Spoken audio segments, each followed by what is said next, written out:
kepada teman-teman dan Ibu Vera yang sedang menonton.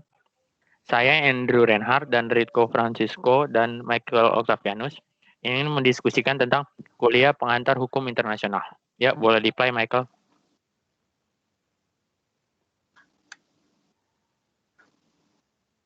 Assalamualaikum warahmatullahi wabarakatuh.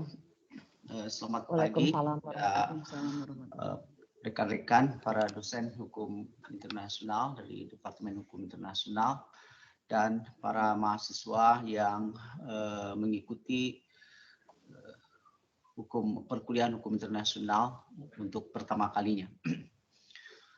Saudara para mahasiswa, untuk kuliah pengantar pada pagi hari ini saya ingin menyampaikan satu gambaran secara umum mengenai hukum internasional ini, dan pertama-tama saya akan memfokuskan pada sejarah awal pertumbuhan dari hukum internasional ini. Untuk memulai, saya ingin memberikan satu ilustrasi faktual ya, bagaimana hukum internasional itu betul-betul sekarang sudah menjadi norma universal yang mengikat ya bagi seluruh masyarakat internasional. Sekarang kita masih berada pada situasi Michael, boleh di pause sebentar nggak? Pandemik. Iya, teman-teman, di sini ada ius gentium. Artinya itu hukum universal untuk semua bangsa, atau dalam bahasa Latin itu hukum bangsa-bangsa. Ius gentium itu konsep hukum internasional dalam hukum Romawi dan tradisi hukum Barat yang dipengaruhi oleh hukum Romawi. Oh, sama Andrew, tadi kayaknya Michael Andrew nih tadi kan diucapin juga nih ya, katanya norma yang menyangkut itu internasional. Sedangkan yang norma-norma maksudnya dianut oleh bangsa-bangsa kita itu kan ada norma adat istiadat ya. Ya. Apakah itu saling berkaitan atau gimana? Saya juga penasaran banget nih ya kayaknya. Nah, makanya tahu. Boleh Mike lanjutin aja. Kita langsung nonton aja nih ya. Lanjutin. COVID-19. Dan seluruh dunia sekarang itu mendengar, memahami dan mematuhi protokol dari World Health Organization atau WHO. Beberapa ketentuan yang disepakati di dalam organisasi internasional di bidang kesehatan tersebut itu menjadi rujukan di dalam penanganan COVID-19 di seluruh dunia yang memang melanda sekarang hampir 80% lebih ya dari negara-negara yang ada di dunia. Dan ini menunjukkan bahwa norma hukum internasional termasuk yang mengatur mengenai kesehatan dunia, kesehatan publik itu sudah menjadi norma internasional yang diikuti. Maka tidak mengejutkan apabila ada sebagian negara, ya, beberapa negara yang diinisiasi oleh Amerika, kemudian India, ya, Inggris yang menggugat Cina karena dianggap tidak mematuhi dan bahkan abai dan lalai dalam melaksanakan regulasi di bidang kesehatan, yaitu Cina dianggap lalai untuk memberikan pemberitahuan kepada masyarakat dunia adanya virus COVID-19 ini. Di dalam ketentuan WHO dikatakan bahwa dalam waktu 1 kali 24 jam, satu negara yang mengetahui adanya virus yang potensial untuk menyebar ke seluruh dunia, maka dia diwajibkan untuk memberitahukan kepada negara-negara, kepada WHO. Nah, dalam hal ini Cina dianggap lalai. dari beberapa informasi diketahui Cina itu sebetulnya sudah mendeteksi ada virus ini pada bulan November atau akhir November 2019. Tetapi kita ketahui virus ini baru kemudian menjadi isu global.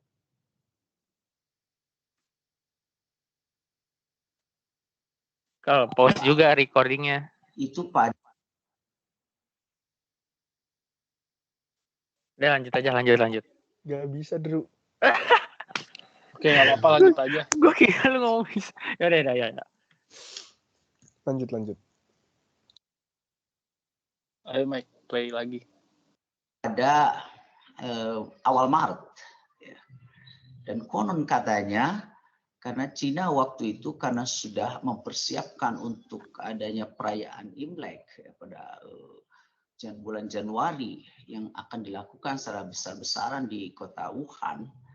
Jadi ada informasi Cina ingin menyelesaikan dulu perayaan Imleknya, baru setelah itu kemudian memberitahu.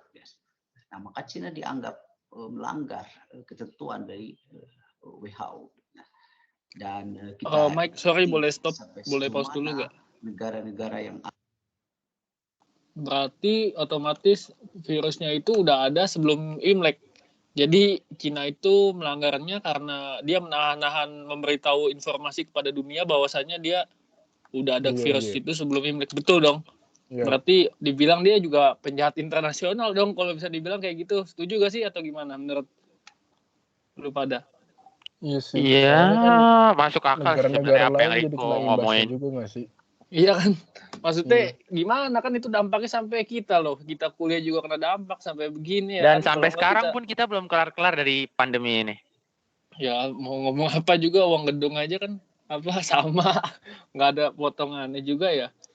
Ya udahlah lanjut aja Mike, boleh. Akan menggugat Cina dari pelanggaran terhadap ketentuan yang ada di dalam WHO itu. Nah, saya ingin menjelaskan kepada saudara-saudara semua bagaimana hukum internasional itu sekarang sudah menjadi bagian yang tidak terpisahkan dari masyarakat dunia, termasuk kita di dalamnya. Nah, oke. Bagaimana sejarah pertumbuhan dari hukum internasional itu? Kalau hukum internasional itu dipahami sebagai norma yang mengatur kehidupan manusia secara universal, maka itu sudah dikenal pada era Yunani dan Romawi. Ada ahli hukum terkenal, yaitu Marcus Tullius Cicero, yang hidup pada tahun 106 sampai 43 sebelum Masehi. Nah, beliau Cicero itu yang pertama kali memperkenalkan istilah ius gentium, yaitu hukum universal untuk semua bangsa. Jadi istilah ini lahir karena didorong oleh satu kebutuhan, adanya norma yang mengatur masyarakat secara universal. Yang basis filosofisnya adalah dari hukum alam, yaitu hukum yang diasumsikan sebagai hukum yang berlaku untuk semua bangsa. Atau dengan perkataan lain, ini Cicero mengatakan what is accepted by all people is to be held as natural law. Nah, ius gentium itu adalah perwujudan dari hukum alam itu. Jadi hukum internasional itu sudah dikenal sebelum Masehi, ya, dengan istilah ius gentium. Kemudian ius gentium itu selama berabad-abad itu sudah diakui urgensi dan diakui juga kemanfaatannya. Ya. Maka pada abad pertengahan, ius gentium itu kemudian berkembang, khususnya di Eropa, ya, pada era Kekaisaran Romawi. Nah, pada abad pertengahan, yang dimaksud dengan abad pertengahan itu adalah dimulai dari tahun 500 Masehi sampai dengan jatuhnya ibu kota Kekaisaran Romawi Timur, Konstantinopel, ya, atau sekarang Istanbul, itu jatuh pada 1453. Nah, abad pertengahan itu merentang kurang lebih 1000 tahun, dari tahun 500 Masehi sampai dengan jatuhnya ibu kota Kekaisaran Romawi Timur di Konstantinopel. Kalau Romawi Barat itu berpusat di Roma.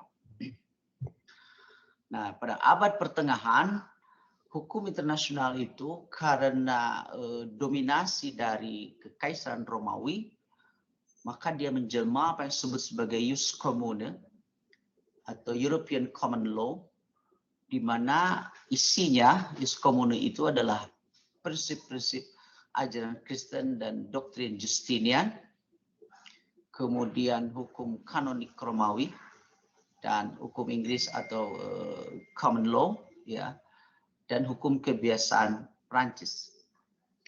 Nah, saudara-saudara, kalau ditarik sekarang, ya, Jus Commune itulah yang sekarang menjadi European Law. Nah, sedangkan Jus Gentium itulah yang kemudian jadi International Law.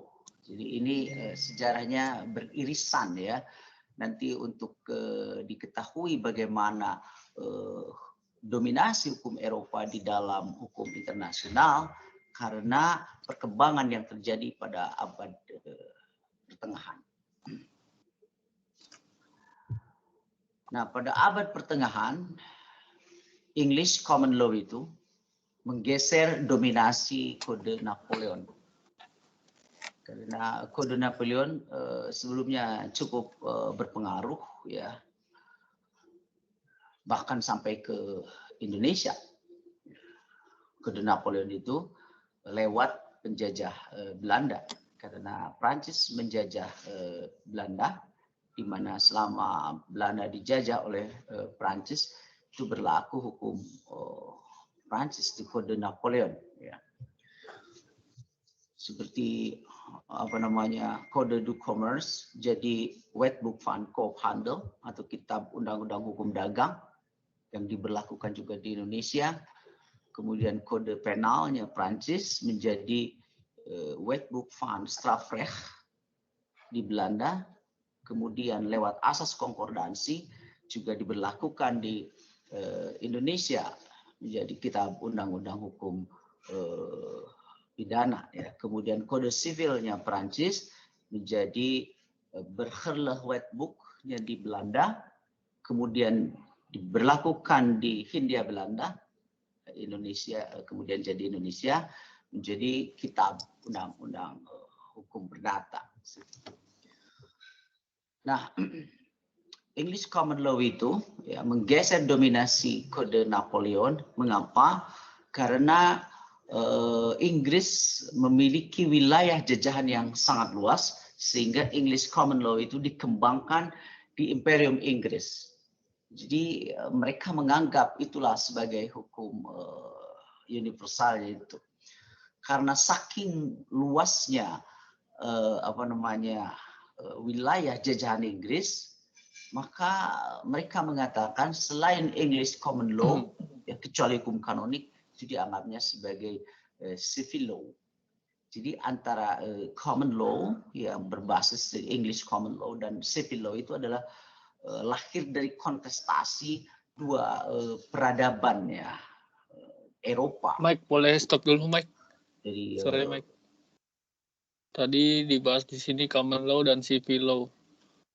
Kira-kira apa? Saya kurang paham, tapi kan ini pernah dipelajarin ya di pengantar ilmu hukum kalau nggak salah. Iya, semester 1. Semester 1. Apa, Andrew atau Mike, tolong bantuin dong, gue lupa dikit gitu loh. Agak lupa. Ada yang error di tulisan di sini, sabar. Lanjut. Andrew, apa civil law atau common law, Andrew? Gimana? Kalau sistem hukum civil law itu yang biasa kita tahu itu ini Eropa kontinental. Eropa kontinental. Nah, Oke. jadi kalau di negara kita ngambil itu yang Eropa kontinental itu civil law. Oke, paham. Mm-mm. Mike, kalau yang common law kayak gimana sih, Mike? Bentar kok. Gue bantu Ya, jelasin. coba Kalau lu lihat common law catatan itu, semester 1, Mike. Gua agak lupa kemarin. common law itu Baik. lebih mendasar kepada putusan pengadilan sebagai sumber hukumnya sih. Oke. Negara-negaranya apa ya? Sebentar ya. Eh, oh iya, kalau civil law itu Eropa kontinental kan. Kalau common law itu Anglo-Saxon ya kalau nggak salah. Iya, kalau common law itu kan Anglo-Saxon. Berasal dari negara-negara Berkembang. berasal dari Inggris dan negara-negara yang pernah Berkembang dijajah di oleh negara Inggris. jajahannya. Ya. Boleh dilanjut, Michael? Oke, bentar ya. Oh iya, satu lagi kan, pengen ngobrol nih apa, negara-negara Iya. jajahan Inggris kayaknya lebih maju ya, kayak bingung aja gitu kenapa kayak contoh Malaysia atau Singapura kayak lebih berkembang lah setidaknya gitu kan. Entah dari mentalitas negara itu sendiri atau gimana, pokoknya lebih di atas daripada negara-negara di bawah jajahan yang lain.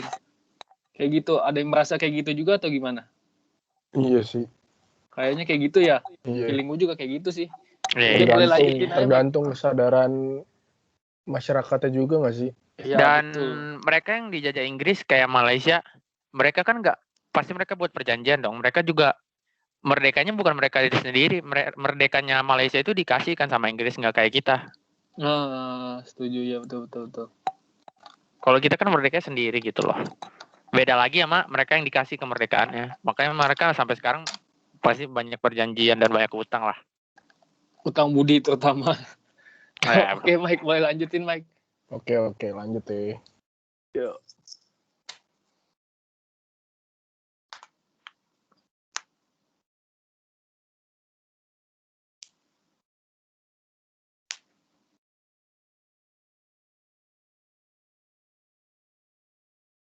Nggak ada suaranya, Mike. Sorry, Mike, suaranya agak belum kedengeran. Suaranya nggak ada. Mohon maaf ya teman-teman nih, ada trouble. Langsung slide 2 juga nggak apa-apa, Mike. Ini apa udah pernah kita pelajaran di pengantar ilmu hukum kan? Ya, udah sedikit kita jelasin juga tadi si Ritko nanya. Langsung ke slide 2 boleh sih. Yang penting pokok dasar India udah tahu gitu kan. Kalau Iya, dari slide pertama. Iya, betul. Sama ini yang tadi Marcus Tullius Cicero. Sulit tuh belajar tuh simple ya. Iya gak sih, Drew? Kayak nggak usah panjang lebar, yang penting lu tahu pokok intinya. Yang penting tahu pokok intinya. Itu udah merinkin gimana caranya lulus tepat waktu di kuliah di kampus. Iya, dan masih gak ada suara. Nggak ada sih belum. Kok hilang suaranya? Coba nggak usah di mute mic-nya Michael. Terus di play. Tetap nggak ada. Ya, gimana ya guys? Mohon maaf ya teman-teman dan Ibu Vera. Jadi caranya gimana yang pertama, Mike? Kayaknya gara-gara di pause jadi hilang deh. Soalnya tadi ada tulisan error gitu. Coba kalau close lagi videonya buka lagi deh. Di menit 12, di menit 13. Iya. Sabar ya. Oke, lanjut.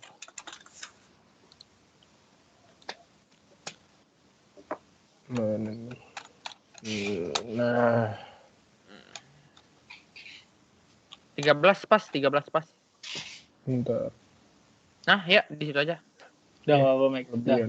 Oke, siap. Putusan hakim kerajaan. Ya. Itu common law. Maaf, ini berarti nggak bisa langsung ke slide kedua ya? Civil law, di mana di dalam ikutin dulu yang ini ya.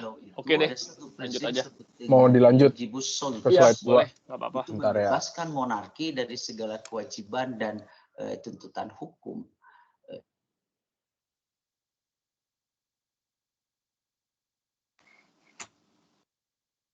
Dan hukum Romawi. Antara lain itu prinsip-prinsip yang Ini yang kemudian slide 2 ya. dikenal. Ya ini kemudian teman-teman hukum slide keduanya internasional, abad ya. pertengahan. Bisa dilihat ya poin-poinnya. Ya lanjut aja Michael. Oke. Equity, tradisi ya, atau kebiasaan dan good faith, dan juga proses peradilan atau litigasi ya. Kemudian ada satu kontribusi yang cukup penting ya, mendasar dari hukum kanonik itu, hukum dikembangkan di gereja, itu posisi individu dalam hukum internasional. Sementara secara tradisional, hukum internasional itu subjeknya adalah negara. Jadi bukan individu. Tapi justru hukum kanonik sejak awal itu sudah menempatkan individu itu sebagai subjek dalam hukum internasional ya. Kemudian juga hukum kanonik itu mendukung ya sumber hukum internasional yang bersifat non-strictly legislative.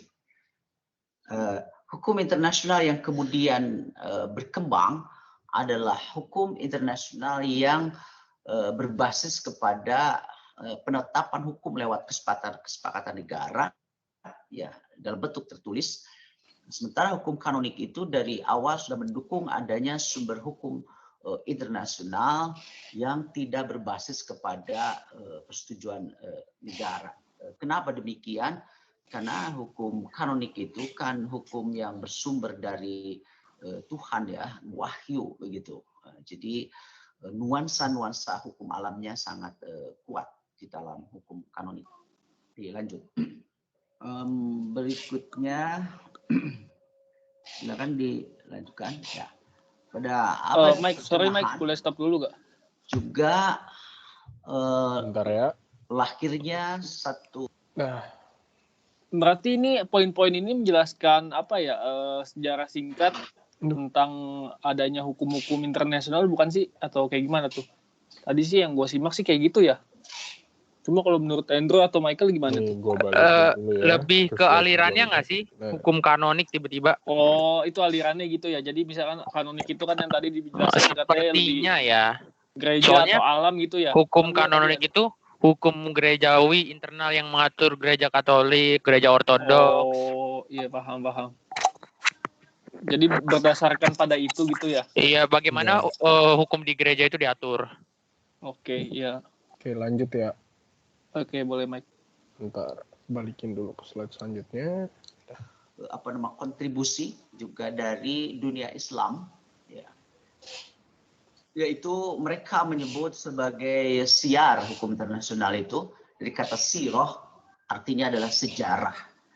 Jadi hukum internasional itu dikembangkan lewat tradisi-tradisi relasi masyarakat Muslim dengan sesama masyarakat Muslim dan juga dengan non-Muslim.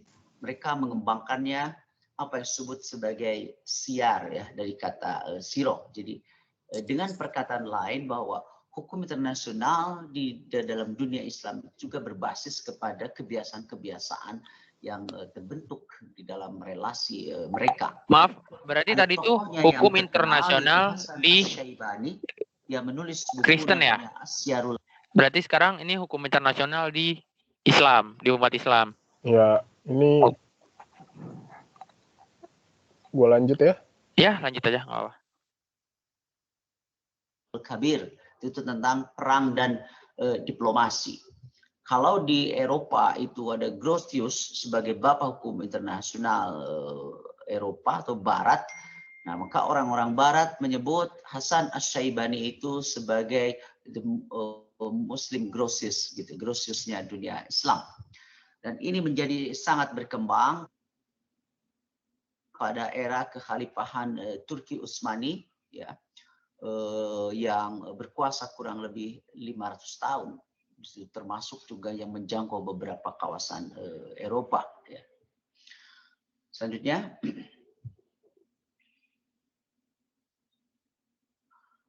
nah, tahap berikutnya adalah abad modern. Yang saya maksud abad modern di sini adalah pasca abad pertengahan ya. Nah, abad modern ini itu mulai dikaji ulang konsep Ius Gentium, khususnya oleh Francisco Vitoria dan Francisco Suarez ya. dari Spanyol. Dia dari Universitas Salamanca, ya, salah satu universitas tertua di dunia, ya, di mana Vittoria dan Suarez itu mengganti Gentium dengan Gentes, nations. Kenapa? Karena alasannya untuk lebih menjadikan hukum internasional itu mengatur relasi antar manusia, bukan relasi antar negara. Nanti saudara akan melihat di bagian akhir, karena saya ingin mengatakan bahwa perkembangan hukum internasional itu sekarang menuju ke hukum global, di mana norma-norma internasional itu bahkan langsung mengatur warga negara di masing-masing negara. Jadi kalau lihat kepada perkembangan sejarahnya, ini embrionya itu sudah dilakukan oleh Vittoria dan Suarez yang dikatakan embrio dari hukum internasional modern, di mana dia mengganti istilah Gentium dengan Gentes untuk lebih menekankan bahwa hukum Oke, Mike, internasional itu boleh pause bentar, Mike? bukan mengatur, hanya mengatur. Berarti di abad modern ini paham-pahamnya itu lebih diubah kepada hubungan antar manusia dengan manusia. Begitu gak sih? Iya, benar. Kira-kira begitu ya? Iya. Soalnya yang tadi yang si siapa? Yang si Suarez itu ya? Yang ganti Suarez. apa? Gentium jadi Gentes.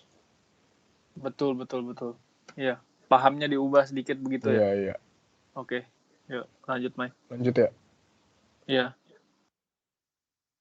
Itu negara tapi manusianya. Makanya dia menggunakan istilah jus inter gentes, untuk international law itu. Nah, kenapa? Asumsinya begini dari Vittoria dan Suarez. Hukum internasional itu adalah hukum yang berbasis kepada manusia. Makanya setiap bangsa ya, akan menyatakan tidak manusiawi apabila tidak menghormati dan melindungi tamu dan orang-orang asing tanpa alasan yang benar. Oleh karenanya, hukum internasional itu embrionya adalah hukum diplomasi. Jadi bahkan ada yang mengatakan hukum internasional itu awal-awalnya identik dengan hukum diplomatik. Makanya hukum internasional itu menjadi hukum yang sangat kental basis etiknya di situ. Ya. Karena itu tadi, setiap bangsa akan menyatakan tidak manusiawi apabila tidak menghormati dan melindungi tamu dan orang asing tanpa alasan yang benar. Nah, makanya premises ya, wilayah-wilayah gedung-gedung diplomatis ini kan tidak boleh dimasuki begitu saja, masuk oleh keamanan kita di sini. Disitulah sakralnya hukum internasional yang menempatkan manusia itu harus semanusiawi mungkin, di situ hukum internasional. Hanya kemudian hukum internasional itu menjadi terkotori setelah adanya penjajahan. Nah, padahal tadi Vittoria dan Suarez itu sudah melakukan kaji ulang, rekonseptualisasi mendasar ya terhadap hukum internasional, di mana harus betul-betul berbasis kepada penghormatan manusia. Jadi dalilnya ini ya, setiap bangsa akan menyatakan tidak manusiawi apabila tidak menghormati dan melindungi tamu dan orang asing tanpa alasan yang benar. Lanjut. Nah, kemudian pada era modern ini hukum internasional kemudian disistematisasi ya, oleh Hugo Grotius, seorang Belanda. Dia meninggal juga di Belanda, di Delft. Ibu Ira dan kawan-kawan sudah nyekar ke makam Grotius ya, Bu Ira. Sudah Pak nyekar. Ya, sudah nyekar di situ di Delft dia ya, Hugo Grotius ini. Nah, bahkan Hugo Grotius ini dia sebetulnya pernah menjadi pengacaranya POC ya untuk sengketa-sengketa di Selat Malaka ketika itu. Maka ada satu kajian embrio hukum internasional di kawasan Asia Tenggara. Nah, Hugo Grotius itu mensistematisasi hukum internasional modern lewat karyanya The Nuremberg Passes, hukum perang dan damai yang dipublikasikan pada tahun 1625. Di situ. Nah, menurut Grotius, ya, hukum antar bangsa yang berbasis kepada kehendak negara atau hukum positif yang berbeda dengan hukum alam. Jadi ingin saya katakan di sini, hukum internasional klasik itu basis filosofisnya adalah hukum alam.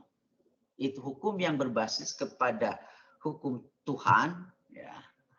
Jadi hukum alam itu meyakini bahwa hukum itu universal yang diturunkan oleh Tuhan.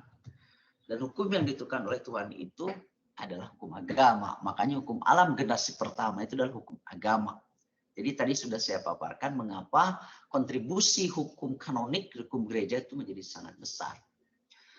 Nah, oleh Grotius, kemudian hukum internasional itu dipositivisasi. Kenapa?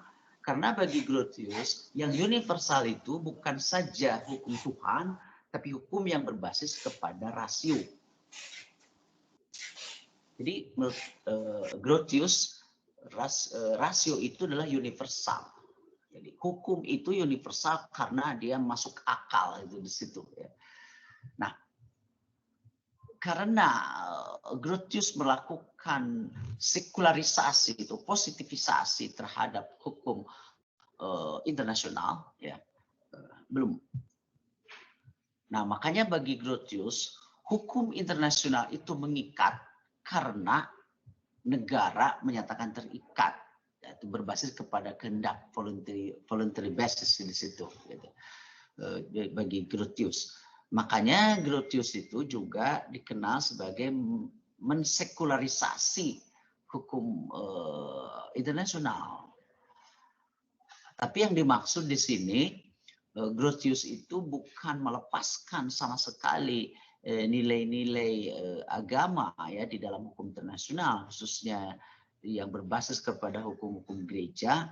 Tapi tujuan Grotius itu kan begini, agar hukum internasional itu betul-betul menjadi hukum universal, diterima oleh semua bangsa, bukan saja bangsa Eropa, bukan saja bangsa Kristen, tapi di luar itu. Maka itu yang dimaksud dengan sekularisasi hukum internasional oleh Grotius itu, yaitu dia... Sabar ya, gue pause dulu. Tadi kan di yang slide sebelum ini dibilangin nggak sih, siapa yang ganti tadi? Si Suarez itu ya?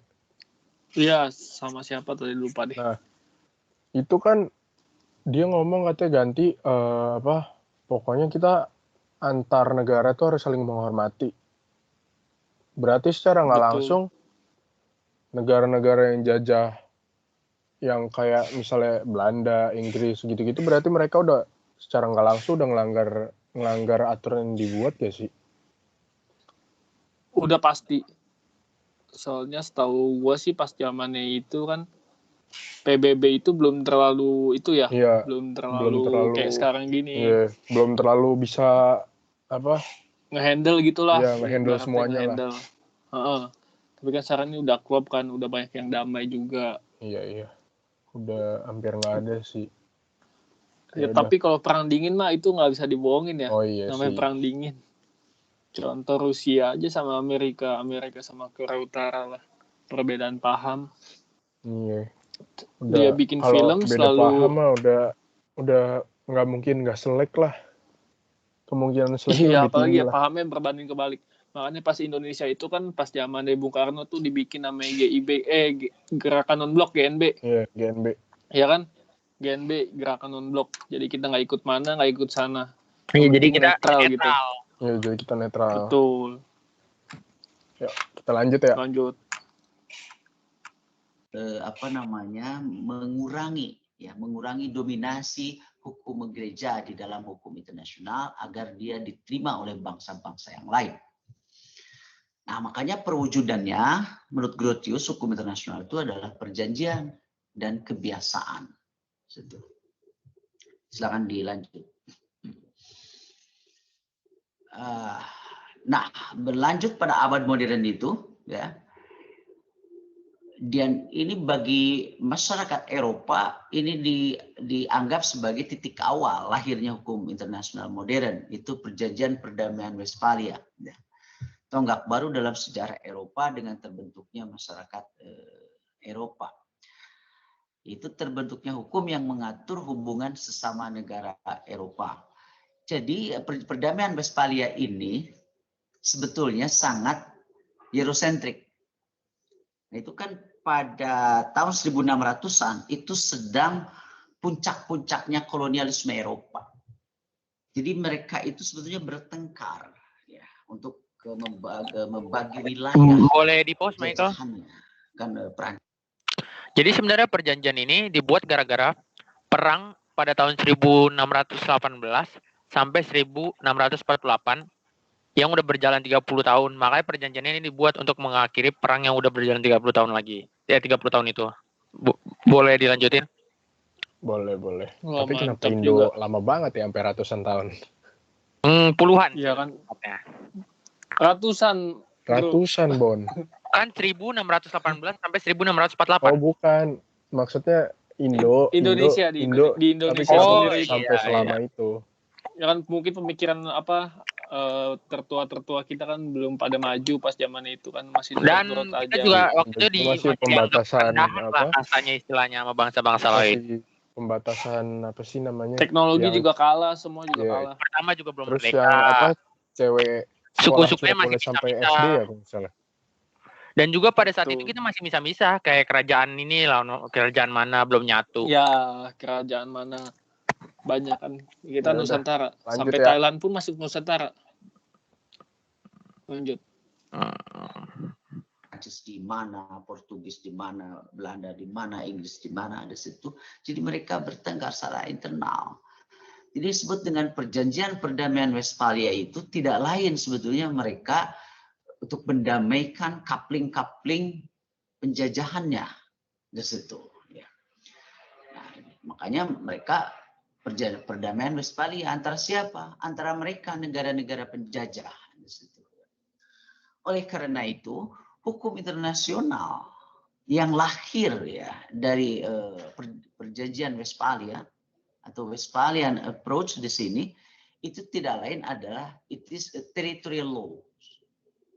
Jadi hukum yang berbasis teritori wilayah jajahan ya.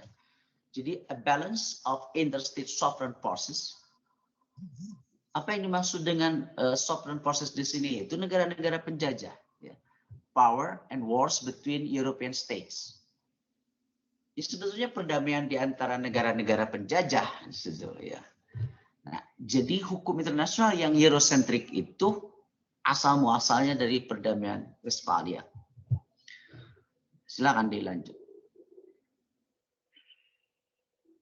Nah, inilah dari akibat konsekuensi dari perjanjian Westphalia. Maka dikenal dua wilayah Eropa, mereka sebut wilayah perang atau Theatrum Belli. Nah, Eropa itu. Yang dimaksud wilayah perang Mas Michael kok di layar saya nge-freeze ya? Oh, udah. Wilayah non Eropa udah nggak nge-freeze kok. Ini kayaknya dari sananya deh, emang berhenti. Oh, emang berhenti. Apa mau di skip aja? Sabar ya. Bentar ya. Boleh tuh di skip ya, kita nggak kemakan waktu juga nggak apa-apa. Yang penting pokok intinya udah pada tahu.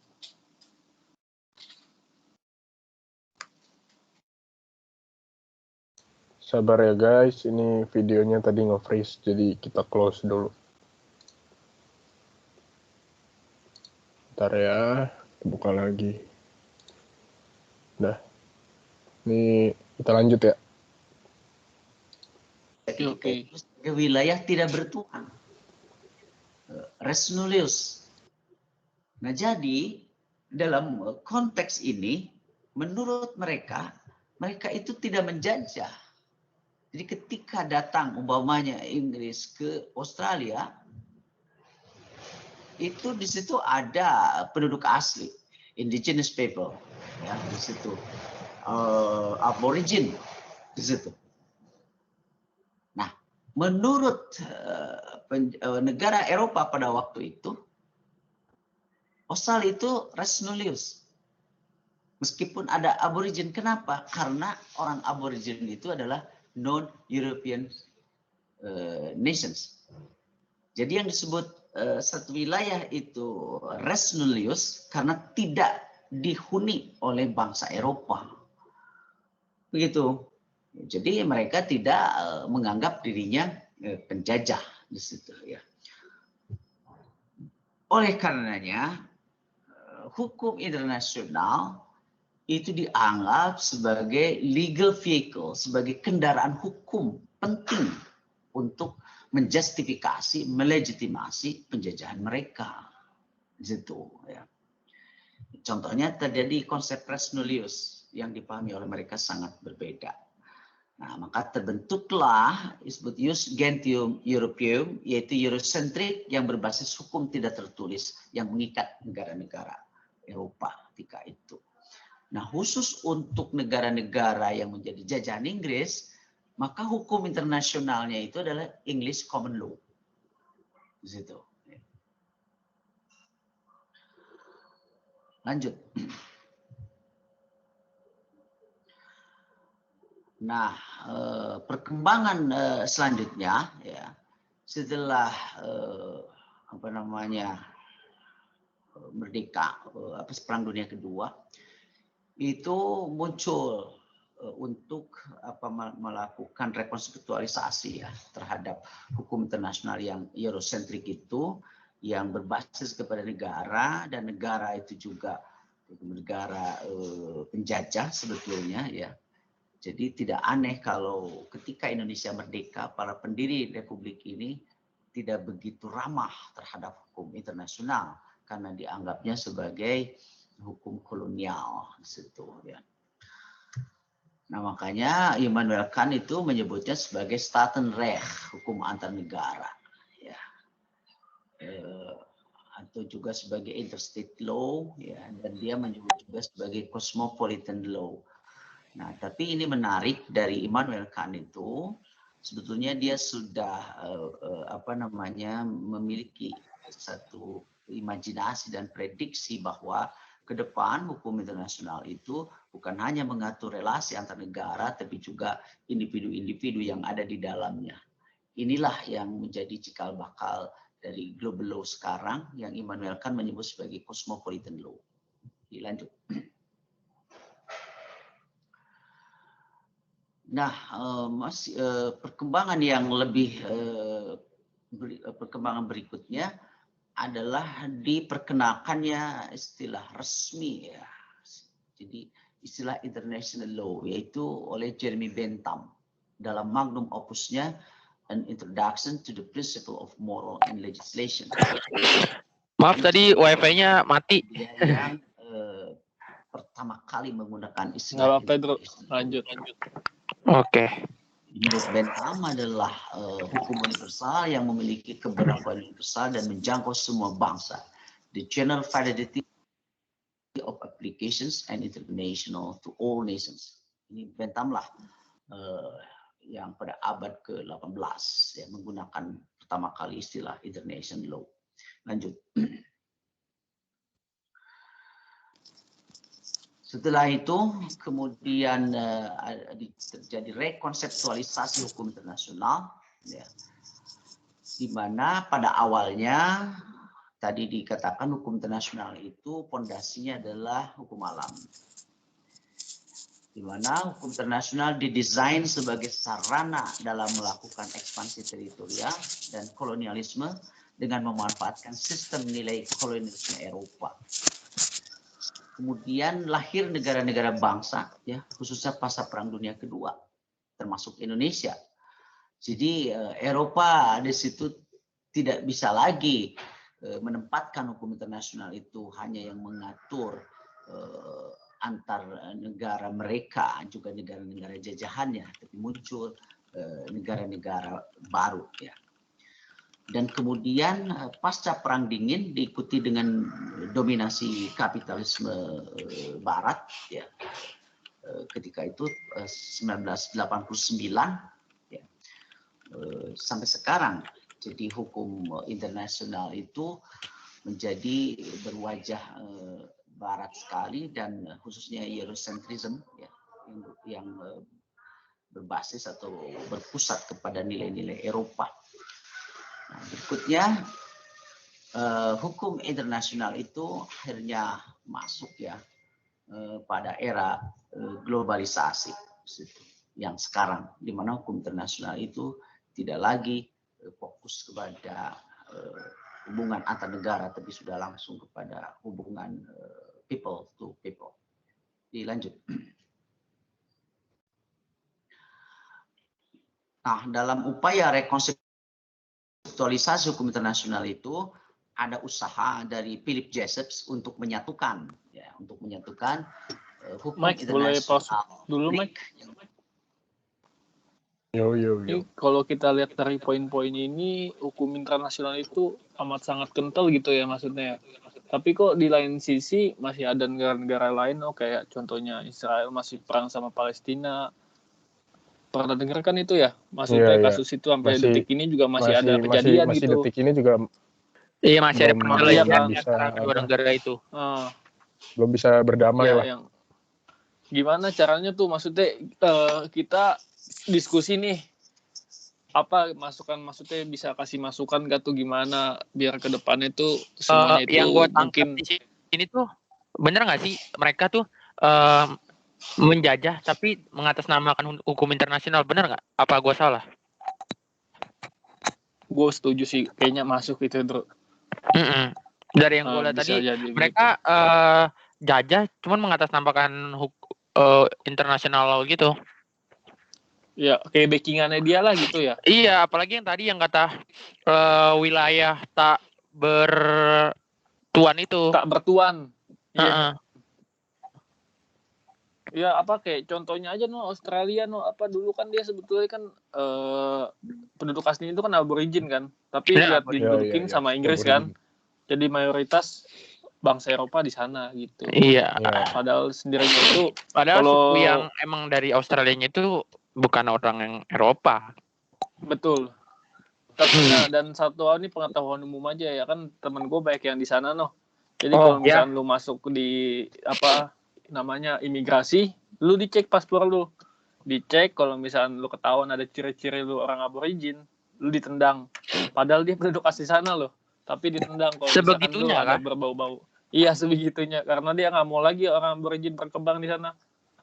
Dan di sana juga orang aborigin itu menutup kan, jadi mereka nggak ikut peradaban kan gitu, kayak nggak ikut perkembangan zaman. Jadi mereka hidup sendiri aja gitu kan. Daerah tertentu doang. Adanya nggak di semua daerah ada. Cuma daerah tertentu. Oke, boleh dilanjut lah. Oke, lanjut ya. Mengatur relasi antar negara dan hukum yang mengatur relasi individual ya. Beliau menyebutnya sebagai transnational law. Jadi Philip Jessup itu ingin menyatukan hukum publik internasional dengan hukum perdata internasional ya. Jadi hukum transnasional. Tapi ini boleh di-pause nggak? Jadi di sini terciptanya hukum transnasional ya, hukum publik dan hukum apa tadi? Ada yang dengar? Yang mana ya? Gua boleh diulangin aja nggak? Bentar ya. Dari sini. Iya boleh. Nah, itu menjadi beda. Dan khususnya Eurocentrism ya. Berbasis ini dia. Nasional itu dari Philip Jessup untuk menyatukan Philip Jessup hukum internasional publik yang mengatur relasi antar negara dan hukum yang mengatur relasi individual ya. Beliau menyebutnya sebagai hukum internasional publik dan hukum apa? Ada yang dengar nggak tadi? Digabungin jadi transnational law sama si Philip Jessup ini. Iya, sama apa namanya? Kayaknya suaranya kurang jelas deh. Hukum intersosial apa ya tadi? Kurang kedengeran itu kayak kuping gua yang salah atau gimana juga kurang Iya, paham sih. juga kurang kedengeran kok. Iya, Ya udah, kita lanjut aja ya. Iya. ya boleh. Berarti inilah ya awal mulai transnasional ini dari si Philip Jessup ini. Jessup Betul. menyebutkan hukum publik internasional dengan hukum perdata internasional ya. Oh, hukum perdata internasional. Hukum Ini perdata itu Internasional. tidak Baru Jadi muncul di akhir berarti. transnasional. diterima ya betul. international law dari Philip Jessup ini.